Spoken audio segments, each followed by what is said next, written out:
Hi friends, welcome to trending தகவல்கள் channel. ஏன் கடல்ல இருக்கிற தண்ணி மட்டும் உப்பா இருக்குன்னு நீங்க என்னைக்காச்சும் யோசிச்சு பார்த்துருக்கீங்களா? ஆனா ஆறுகள் மற்றும் ஏரிகள்ல இருக்கிற தண்ணியில உப்புத்தன்மை இல்லைன்னு சொல்லி நாம பல நாட்கள் நினைச்சு பார்த்துருப்போம். அது எதனால கடல் தண்ணி மட்டும் உப்பா இருக்கு, ஆறுகள் மற்றும் ஏரிகள்ல இருக்க தண்ணியில உப்புத்தன்மை இல்லைங்கிறத பத்தின ஒரு டீட்டெயில்டான வீடியோவா தான் இது இருக்க போகுது. வாங்க நம்ம வீடியோக்குள்ள போகலாம். கடல்ல இருக்கிற தண்ணி உப்பா இருக்கிறதுக்கு முக்கியமான காரணம் டிசால்வ்டு மினரல்ஸ், அதாவது கரைந்த தாதுக்கள். சோடியம் மற்றும் குளோரைட் ஒன்றா சேர்ந்து சோடியம் குளோரைடை உருவாக்குது. அதுதான் நாம வழக்கமா சமையலுக்கு பயன்படுத்துற உப்பு, டேபிள் சால்ட். ஆனா இந்த தாதுக்கள் எல்லாம் கடல்ல இருந்து தோன்றுதான்னு கேட்டீங்கன்னா அது இல்ல. இந்த தாதுக்கள் எல்லாமே நிலத்துல இருந்து தான் வருது. பொதுவா மழை பெய்யறப்போ அந்த மழை நீரை நாம பாக்குறப்போ அது கிளீனா ஃப்ரெஷ்ஷா இருக்கும். அது அப்படி கிளீனா ஃப்ரெஷ்ஷா இருந்தாலும் அதுல கொஞ்சம் ஆசிட் கண்டென்ட் இருக்கு.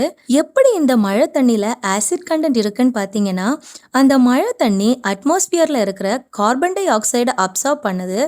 அந்த மழை பூமியில பெய்யும் போது அது கெமிக்கல் வெதரிங் அப்படிங்கிற ப்ராசஸ் மூலமா பாறைகளை மெதுவா உடைக்குது. பல மில்லியன் கணக்கான ஆண்டுகளா இந்த ப்ராசஸ் நடக்கிறப்போ இந்த வானிலை மாற்றம் சோடியம், கால்சியம், பொட்டாசியம் மற்றும் மெக்னீசியம் போன்ற சிறிய அளவிலான தாதுக்களை ரிலீஸ் பண்ணும். அதுக்கப்புறமா இந்த தாதுக்கள் எல்லாம் ஓடைகள் மற்றும் ஆறுகள் மூலமா கடலுக்கு வந்து சேருது. கடல்ல இருக்கிற நீர் உப்பா இருக்கிறதுக்கு ஒரு முக்கிய காரணம் ஆறுகள் தான். பூமியில இருக்கிற ஒவ்வொரு ஆறுகள்லையும் மண் மற்றும் பாறைகள் வழியா நீர் போகும்போது சின்ன அளவிலான டிசால்வ்டு மினரல்ஸ், அதாவது அந்த கரைந்த தாதுக்கள் சேகரிக்கப்படுது. இந்த ஆறுகள் எல்லாம் கடல்ல வந்து ஒன்று சேரும் போது இந்த டிசால்வ்டு மினரல்ஸும் கடல்ல கலக்குது. அந்த கடல் தண்ணி ஆவியாகி அது மேகங்களை உருவாக்கி மீண்டும் மழையா பெய்யும். ஆனா அந்த தண்ணிலேருந்து வந்து கலந்த அந்த உப்பு மட்டும் அப்படியே இருக்கும். இதை வச்சு பார்க்கும்போது கடல் ஒரு பெரிய சேகரிப்பு கிண்ணத்தை போல செயல்பட்டு கண்டினியூஸா இந்த ஆறுகள்ல இருக்கிற மினரல்ஸை ஸ்டோர் பண்ணுது. அதே நேரம் எவாப்ரேஷன் நடக்கிறதுனால ஃப்ரெஷ் வாட்டரை கடல் இழக்கவும் செய்யுது. பல நூற்றுக்கணக்கான மில்லியன் வருஷங்களா இந்த ப்ராசஸ் நடக்கிறதுனால கடல்ல உப்புத்தன்மை கொஞ்சம் கொஞ்சமா இன்க்ரீஸ் ஆகி இப்போ இவ்வளோ உப்புத்தன்மை கொண்டதா மாறி இருக்கு. ஆனா ஒன்று, இந்த கடல் தண்ணி உப்பா இருக்கிறதுக்கு ஆறுகளை மட்டுமே காரணம்னு சொல்ல முடியாது. கடலுக்கு அடியில ரொம்ப ஆழமா மிட் ஓஷியன் ரிட்ஜஸ்ன்னு சொல்லக்கூடிய இடத்துல வல்கானிக் ஆக்டிவிட்டி ஒன்று நடக்குது. கடல் நீர் கடலின் அடிப்பகுதியில் ஊடுருவி மேக்மான் ஒன்னால வெப்பம் அடைஞ்சு மேற்பரப்புக்கு கீழே உள்ள சூடான பாறைகள் கூட ரியாக்ட் ஆகுது.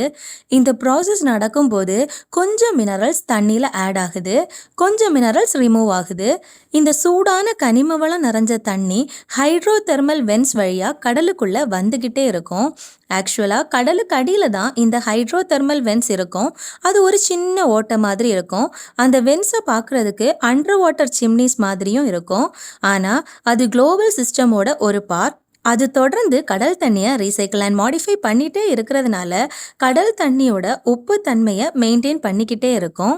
அது சரி, கடல்ல கண்டினியூஸா உப்பு தண்ணி கலந்துக்கிட்டே இருக்கிறதுனால கடல் தண்ணி ரொம்ப நல்ல உப்பு கரிப்பா இருக்கணுமே அப்படின்னு சொல்லி நாம நினைப்போம்.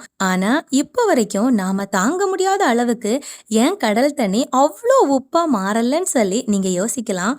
அதுக்கு காரணம் என்னன்னு பார்த்தீங்கன்னா, ஆறுகள் மூலமாகவும் இந்த வல்கானிக் ஆக்டிவிட்டி மூலமாகவும் உப்பு கடல் தண்ணியில் கலக்கும்போது அது பல வழிகளில் ரிமூவ் ஆகும்.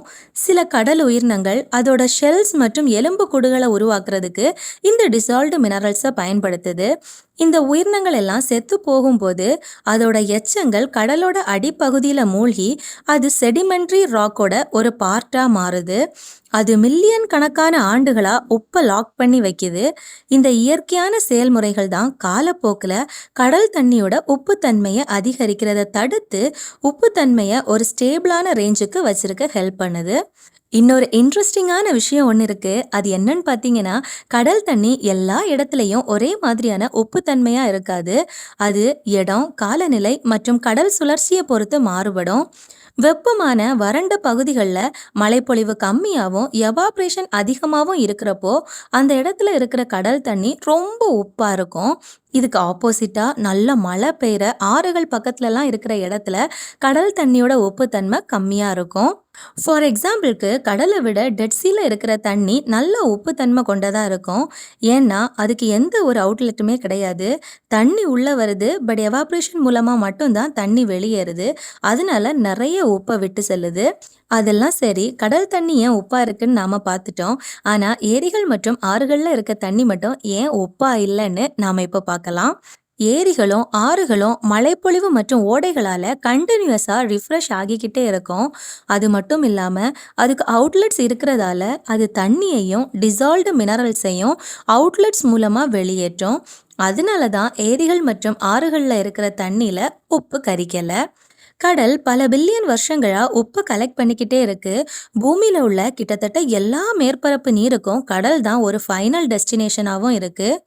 அதே போல மெரைன் ஆர்கானிசம்ஸ், அதாவது இந்த கடல்வாழ் உயிரினங்கள் இருக்குது இல்லையா, அதையெல்லாம் உப்பு நிறைஞ்ச சூழல்ல உயிர் வாழ பரிணமித்து சால்ட் லெவல்ஸை மேனேஜ் பண்றதுக்காக அது ஸ்பெஷல் செல்ஸ் மற்றும் உறுப்புகளை உருவாக்குது.